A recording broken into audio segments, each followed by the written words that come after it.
Buenas tardes, hermanos, pueblo de Dios, por medio de esta tecnología que nos permite enlazarnos con ustedes, pues quiero compartirles un mensaje basado en Mateo 8 y el título que tiene este mensaje es Jesús calma la tempestad. Y la verdad es que estamos viviendo hoy tiempos difíciles y si podemos comparar con lo que está sucediendo en este tiempo acerca de la enfermedad, del virus que está corriendo y las personas que están muriendo día a día en el mundo, pues la verdad es que estamos en una tempestad, en una tormenta bastante grande que nos ha agarrado de sorpresa, ha venido sin avisarnos y la verdad está siendo pues presa del miedo y del temor a muchas personas, inclusive hasta cristianos, ¿verdad? Y el título de este mensaje que quiero compartir con ustedes es: cuando las tormentas nos hunden, ¿a quién acudimos? Muchos hombres y personas en la vida no tienen a quién acudir en este tiempo.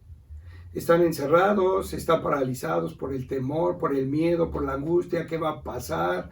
¿Me voy a enfermar? ¿Me voy a morir? ¿Qué va a ser de mi familia, de mi trabajo? ¿Se me está acabando la despensa? ¿Qué voy a hacer? ¿A quién acudo? Y no tienen a quién acudir y por eso llega la desesperación y el temor. Y les quiero leer la lectura. Dice así: y entrando él en la barca, sus discípulos le siguieron, y aquí que se levantó en el mar una tempestad tan grande que las olas cubrían la barca, pero él dormía. Y vinieron sus discípulos y le despertaron diciendo: Señor, sálvanos que perecemos. Él les dijo: ¿por qué teméis, hombres de poca fe? Entonces levantándose, reprendió a los vientos y al mar, y se hizo gran bonanza. Y los hombres se maravillaron diciendo: ¿qué hombre es este que aún los vientos y el mar le obedecen? Aquí Mateo nos muestra un evento con Jesús y sus discípulos. El capítulo 8 empieza diciendo que Jesús andaba predicando, enseñando, sanando y haciendo grandes milagros, y los discípulos lo acababan de ver. Acababa de sanar a un leproso, acababa de sanar a la suegra de Pedro, y también acababa de sacar demonios, y dice que la multitud se juntaba para que sanase a los enfermos. Y sus discípulos en este momento están en un lugar, y Jesús está pues viendo que la multitud se junta y dice: vayamos al otro lado. Y en el versículo 23 dice: y entrando él en la barca, sus discípulos le siguieron. Si vamos al versículo 18, Jesús mandó a sus discípulos pasar al otro lado de Galilea. Y van a utilizar la barca para atravesar el mar de Galilea y llegar del otro lado, que en el capítulo 9 va a hablar de una sanidad muy importante. Pero no voy a entrar a eso. Lo que voy a hablar es acerca de lo que está sucediendo cuando Jesús se sube a la barca, sus discípulos le siguen y se van navegando a través del lago de Galilea. Es muy grande este lago, tiene muchos kilómetros de longitud y de anchura, y es un lago muy tranquilo. Pero ¿sabes qué pasa? Que en medio del camino sucede algo. Y el versículo 24 dice: la gran tempestad. De repente se desató sobre el lago una fuerte tormenta, con olas que entraban en el barco, pero Jesús dormía. Mateo hace aquí un contraste, que mientras la barca va navegando y de repente surge una tempestad, y que la barca era azotada con fuertes vientos y con las olas, y los discípulos empiezan a hacer su trabajo de marineros experimentados, sacar el agua para controlar la barca y poder llegar a donde Jesús había dicho, al otro lado del mar. Jesús duerme. Por un lado hay un caos y por el otro lado hay una paz de tranquilidad en Jesús. Vemos aquí que en este momento los discípulos, que son experimentados marineros, que saben nadar, que han estado por muchos años en el mar, pues están haciendo con todo su esfuerzo para poder llegar a salvo al otro lado de la barca. Pero ¿saben qué? Que esta tormenta les agarró a ellos de repente, porque iban navegando muy tranquilo y la tormenta apareció ahí. Dice la historia, los comentaristas, que a un lado está el monte Hermón, que mide 2.800 kilómetros de altura, y el lago de Galilea está a 200 metros abajo del nivel del mar. Vienen unos vientos fríos desde arriba y llegan y chocan con los vientos calientes que produce el agua con el sol, y ahí es donde se genera esta tormenta y agarra a los discípulos desprevenidos. ¿Y saben qué? Empiezan a trabajar y empiezan a esforzarse a sacar el agua, porque el agua era más alta que la barca, y esa barca medía aproximadamente 9 metros de largo, 2,5 metros de ancho, y tenía una altura de 1,5 metros. Entonces dice la escritura que las olas golpeaban la barca y la traspasaban y llenaban de agua el barco. Los discípulos, con su experiencia y con su fuerza que tenían, querían desalojar el agua de la barca, pero ¿saben qué? No podían.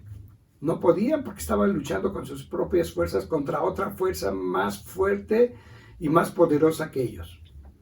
Resulta que ellos, al querer salvar la barca para poder llegar sanos y salvos al otro lugar, se dan cuenta que no pueden y que necesitan una ayuda. Y ¿sabes? Voltean a ver a Jesús, que está durmiendo en la barca y su cabeza está en una almohada, pero los vientos, el caos, no lo despiertan. Él está muy tranquilo porque está confiado que su Padre tiene control aún de la creación. ¿Y por qué está Jesús dormido? Porque en su cuerpo físico él está cansado de hacer la obra del Señor.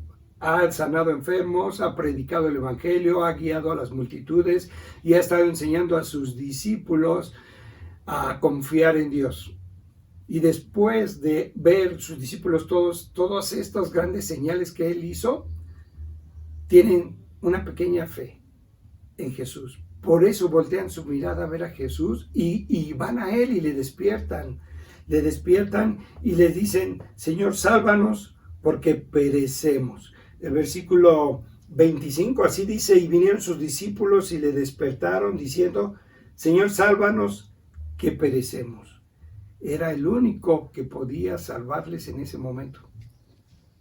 Era el único que tenía el poder y la autoridad de poder hacer un milagro en sus ojos.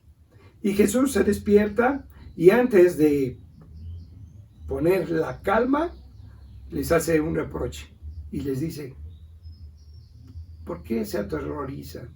¿Por qué tienen miedo, hombres de poca fe? Jesús está aquí haciendo dos cosas. Primero, les está diciendo que tienen poca fe, pero también les está reconociendo su fe.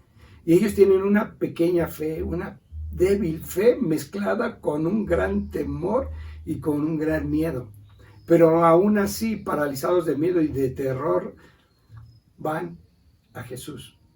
Y Jesús, su respuesta es: ¿por qué tienen miedo? ¿Acaso no han visto el poder y la autoridad que Dios me ha otorgado y he hecho milagros y ustedes los han visto?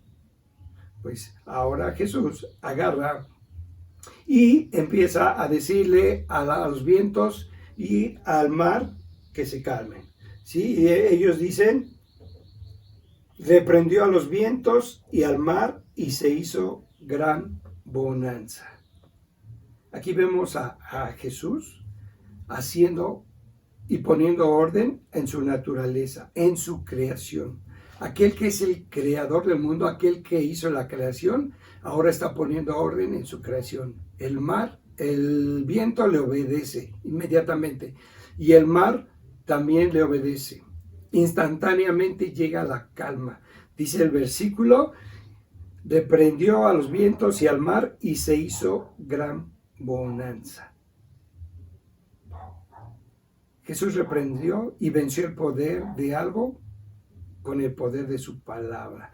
Literalmente venció al viento y al mar. Singularmente, pues los discípulos tenían una razón por qué estar espantados. Era algo que podía acabar con su propia vida, ¿sí? Y el riesgo era grande, era peligroso, era de muerte. Pero los discípulos, aún en medio de esa tormenta, tienen una pequeña fe. Y quiero aplicarlo a nuestros días en este momento, esta historia.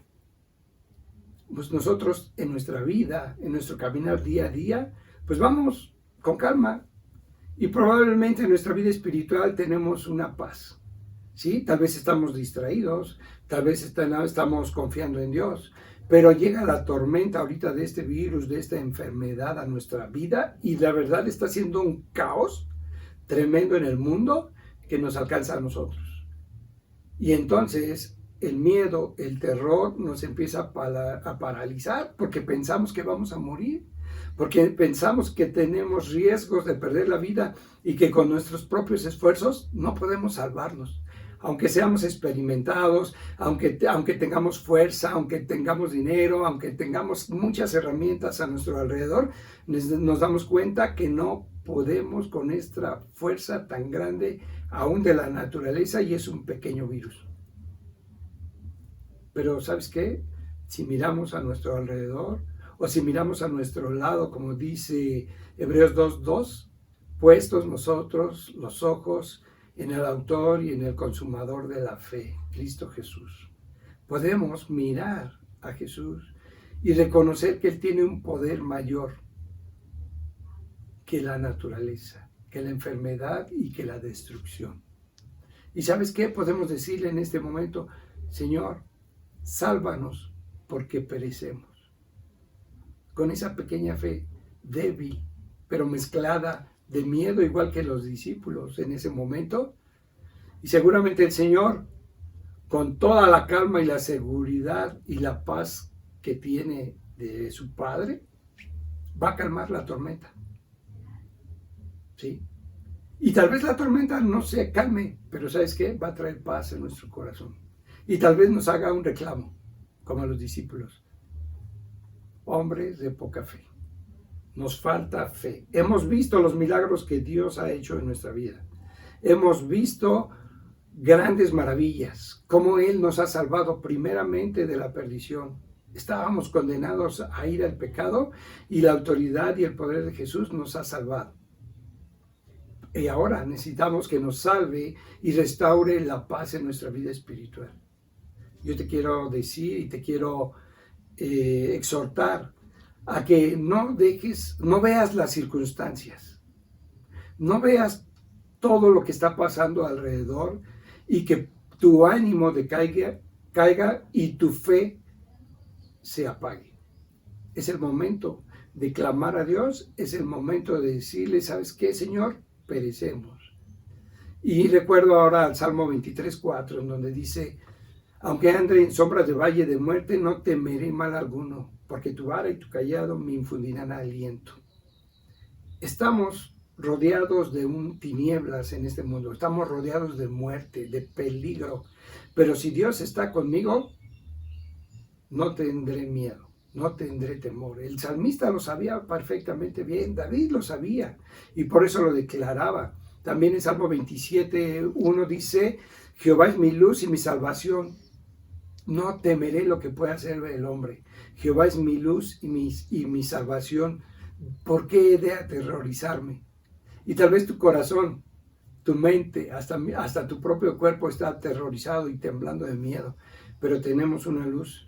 Y esa luz es nuestro Señor Jesucristo, que nos puede traer la paz en nuestro corazón, en nuestra vida primeramente, y después a nuestra familia, nuestra iglesia, nuestra comunidad y nuestra nación. Acudamos a Él en este tiempo de tribulación, de tormenta. Recordemos, Jesús existía desde antes de que los montes existieran. Así es que, hermano, te animo a que vuelvas a poner tus ojos en Jesús, que ores, que clames a Él, que acudas a Él, porque es el único que nos puede ayudar en este tiempo de tribulación. Dios te bendiga. Mi alma descansa solo en ti, confía en ti, reposa en ti, tú eres eres mi fortaleza.